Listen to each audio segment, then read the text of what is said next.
Hello everyone, welcome back to my YouTube channel. Today we are discussing about anti-emetic drugs. So this is the third part of gastrointestinal drugs. In the first part we have seen the drugs used for peptic ulcer, and in the second part we have seen antacids, and here it is the third part, and this mainly contains anti-emetic drugs. Okay, today we are discussing about anti-emetic drugs. In this presentation, I will help you to study about emesis, that is vomiting. And second point, mechanism of emesis or vomiting. And third, mechanism of action of anti-emetic drugs and drugs used for emesis. This is the first part of anti-emetic drug. In this part, I will give you a short introduction into the anti-emetic drugs, and mainly I will be focusing on the mechanism of vomiting reflex and how anti-emetic drugs will act. And in the second part, we can discuss much more about the drug classification, about each drugs, including their use, side effects, interactions, dose and trade names in detail. So here we start the first part of anti-emetic drugs. Emesis, that is the medical term for vomiting, and this emesis is the involuntary expulsion of stomach's content, that means the gastric content, through the mouth. And anti-emetics are drugs that completely inhibit or reduce the vomiting and nausea. So now let's see the mechanism of vomiting. Coming to the mechanism of vomiting. This is our brain and this is brainstem. Here the main part, medulla oblongata, and the main area or region which is responsible for vomiting is called vomiting center, and vomiting center is located in this medulla oblongata in this region. Okay, so this is the main part which is responsible for vomiting, and vomiting occurs mainly due to stimulation of this vomiting center. And as a result of this vomiting center stimulation, that will trigger a vomiting reflex. So there are different pathways which are responsible for this vomiting reflex, or vomiting happens due to different reasons. Okay, but all these reasons or all this pathway has a same or similar final step, that is the stimulation of the vomiting center, which in turn triggers or initiate of a vomiting reflex, and that will leads to expulsion of gastric contents through our mouth. So this vomiting reflex actually causes the upward movement of the gastric contents or stomach contents through the esophagus and expulsion through the mouth. Okay, so that's how vomiting occurs. So the vomiting center, this coordinate the main mechanism of vomiting, and this vomiting center contain the muscarinic receptors. So these are the main factor for stimulating this vomiting center. When these vomiting receptors get activated, this vomiting center gets stimulated, and as a result that will trigger a vomiting reflex. Now close to this vomiting center there is another area which is called chemoreceptor trigger zone. Chemoreceptor trigger zone or CTZ. Okay, so this chemoreceptor trigger zone which is located near to this vomiting center in this medulla region itself, and this chemoreceptor trigger zone, this is mainly triggered by chemicals, that's mainly the cytotoxic or chemotherapeutic drugs. We know most of the drugs have a common side effect, that is nausea or vomiting, and that is mainly due to stimulation of this chemoreceptor trigger zone. And this chemoreceptor trigger zone contain few receptors like dopamine 2 receptors and 5-HT receptors. So this chemoreceptor trigger zone contain dopamine 2 and 5-HT receptors.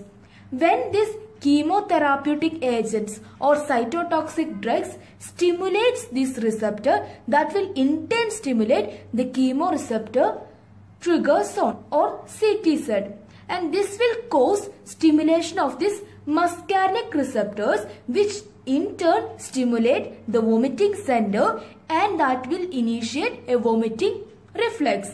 So once again, when these chemotherapeutic drugs activate this dopamine 2 or 5-HT receptor, that will stimulate the chemoreceptor trigger zone, that will in turn stimulate the muscarinic receptors of vomiting center, and that will initiate a vomiting reflex.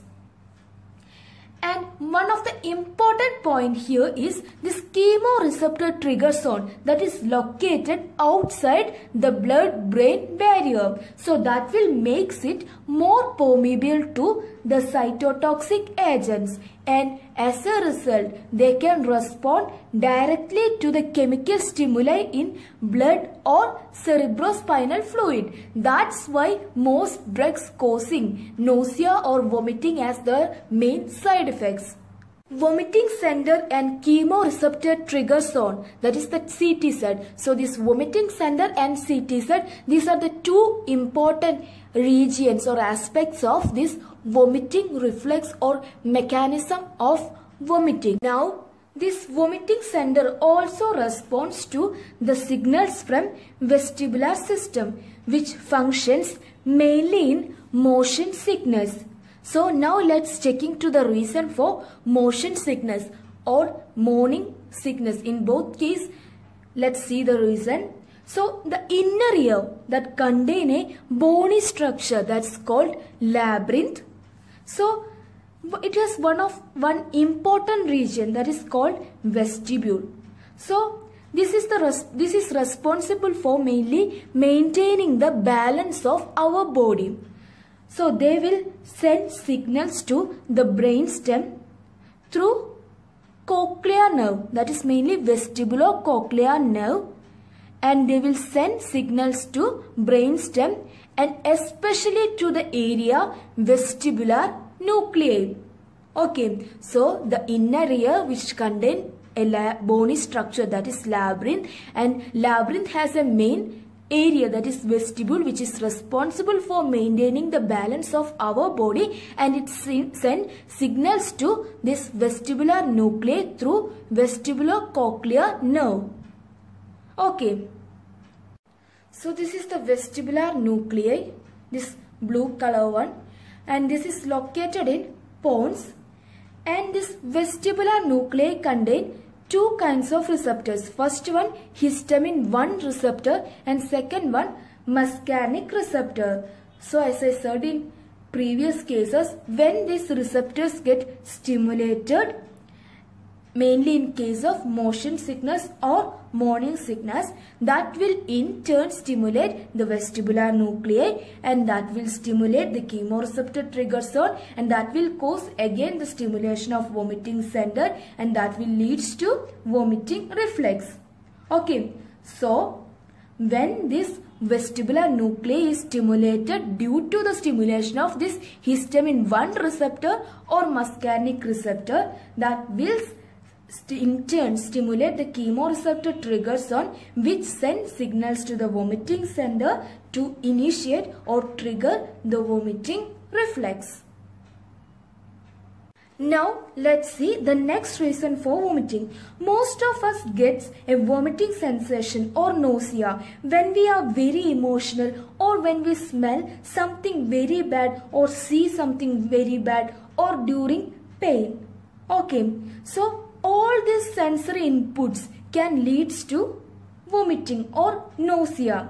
This is because all these stimuli gets stimulated by higher brain center. So all these sensory inputs or stimuli get censored by this higher brain center, and that will send these signals to this vomiting center. So this vomiting center again initiate the vomiting reflex here. So that's why we are getting a nausea feeling when we are seeing or smelling something very bad. Okay. Now let's see another reason for vomiting. Most of us gets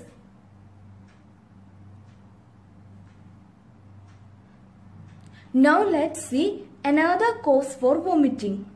The chemotherapeutic agents act peripherally by causing cell damage in GAT and releasing the serotonin, which is 5-HT, from enterochromaffin cells of small intestine mucosa.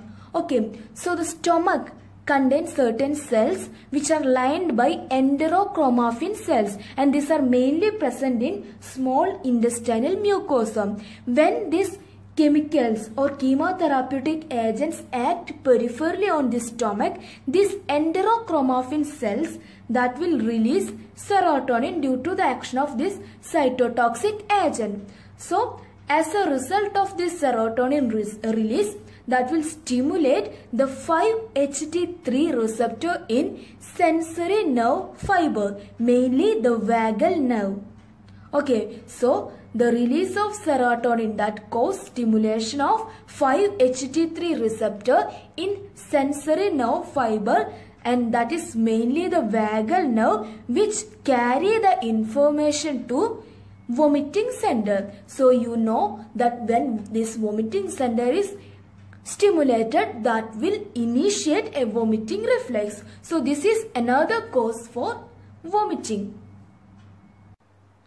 Now this is all about the mechanism of vomiting. This is how vomiting occurs, and all these reasons or all these pathways leads to the stimulation of this vomiting center, which is located in this medulla, that will initiate a vomiting reflex. So once again I am concluding this mechanism. So first we said when this vomiting center gets activated due to this activation of muscarinic receptors, that will leads to vomiting reflex. Second, when chemotherapeutic drugs or cytotoxic drugs act on this chemoreceptor triggers on mainly on dopamine 2 and 5-HT receptor, that will in turn cause stimulation of vomiting center, and that will leads to initiation of vomiting reflex. Third one, in case of motion sickness and morning sickness, that will cause activation of this histamine 1 receptor and also muscarinic receptor, that will cause stimulation of this vestibular nucleus, that will in turn cause stimulation of chemoreceptor triggers on, that will again stimulate the vomiting center, and that will initiate the vomiting reflex. Next, different sensory inputs like pain, smell, sight, etc. So these will get censored by the higher brain centers, that will send the signals to vomiting center, which in turn initiate the vomiting reflex. And the last reason is the stomach, which contain enterochromaffin cells which release serotonin, and that will stimulate the 5-HT3 receptor in vagal nerve, which carry the informations to vomiting center, which will in turn again triggers the vomiting reflex. So this is all about the mechanism of vomiting. Now let's see the influence of anti-emetic drugs on this vomiting mechanism. So how these anti-emetic drugs are acting. So before going to that, once again we are rewinding into the mechanism of vomiting. So this vomiting mechanism is mainly due to the activation of various receptors. For example, first one, muscarinic receptors, that is present in vomiting center. Second one, dopamine 2 receptor, that is present in CTZ, and 5-HT receptor, that is present in CTZ.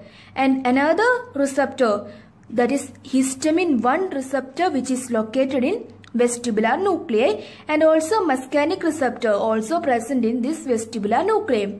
When these receptors get stimulated or activated, that will in turn stimulate finally this vomiting center. So these anti-emetic drugs that are mainly act by inhibiting or blocking or antagonizing the activity of these receptors. Now you can understand how these antiemetic drugs will be acting.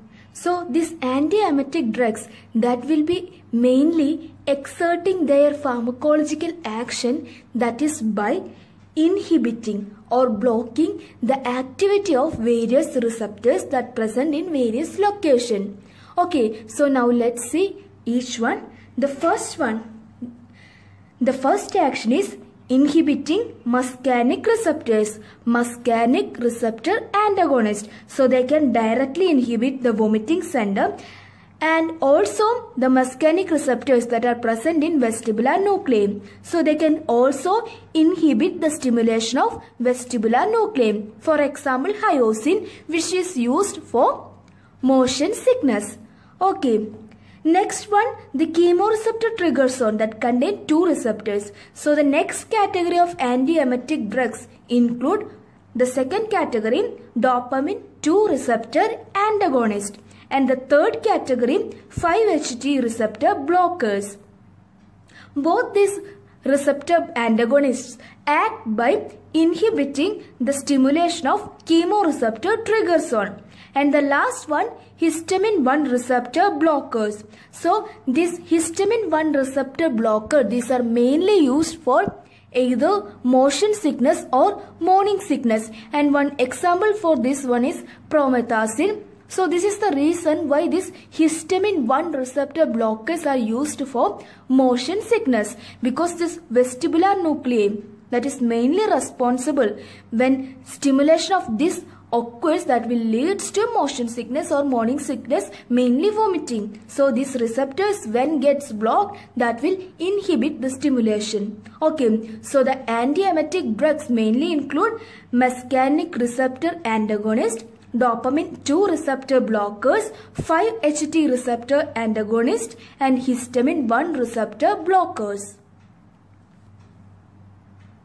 Now let's see the classification. First one, H1 receptor antagonist. For example, promethazine. This can be used for morning sickness and also motion sickness. So this is mainly inhibiting the H1 receptor, which are mainly present in vestibular nuclei. And the second one, 5-HT3 receptor antagonist or serotonin receptor antagonist. For example, ondansetron.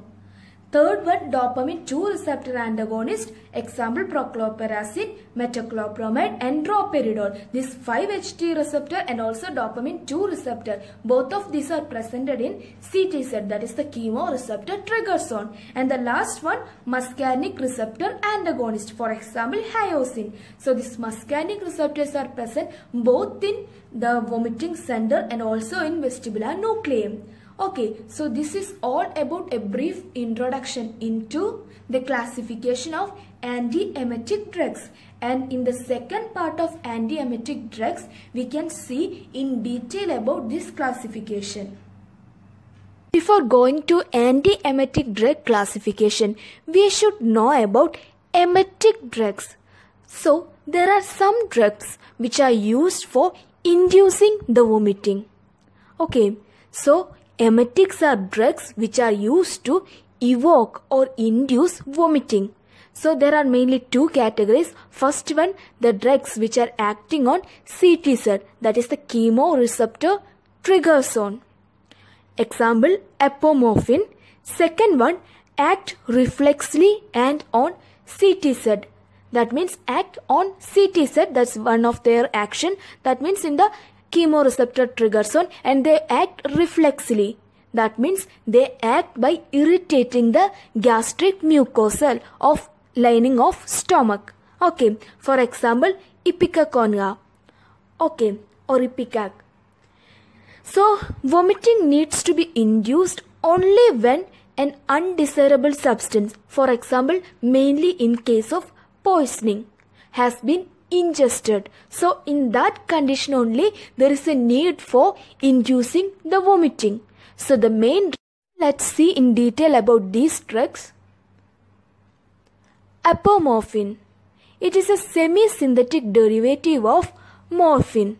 and it mainly acts as a dopaminergic agonist on the chemoreceptor trigger zone. We know in CTZ there are dopamine 2 receptors are present, and this apomorphine mainly act on these dopaminergic receptors. Okay, so they mainly act as dopaminergic agonist. Apomorphine should not be used in patients with respiratory depression because it has an inherent respiratory and CNS depressant action, and due to that reason its use is contraindicated in patients with respiratory depression. And due to this depressant action, the use of apomorphine is very little, and most commonly used antiemetic is Ipecac. So now let's see Ipecacuanha, that is Ipecac. It is the dried root of Cephalis ipecacuanha, and it contains emetic, and this ingredient emetic that is responsible for its emetic action, and it is mainly used as syrup Ipecac. Okay, I think you have done its practicals. Okay, so it's mainly used as syrup Ipecac, and it acts by irritating gastric mucosa. Its first mechanism of action, that means it acts reflexly by irritating gastric mucosa, and its second action, that is acting on CTZ, that's the chemoreceptor trigger zone. Okay, so Ipecac acts by irritating the gastric mucosa and also by acting on CTZ. So these are the two main action or mechanism of action of Ipecac. The use of emetics are contraindicated in some cases. For example, in case of corrosive poisoning, that means acid or alkali poisoning, and second one in case of CNS stimulant drug poisoning. So in this case that can precipitate convulsions, and it is also contraindicated in kerosene poisoning, and also in unconscious patient its use is not that much preferred, and its use is not suitable in case of morphine or phenothiazine poisoning.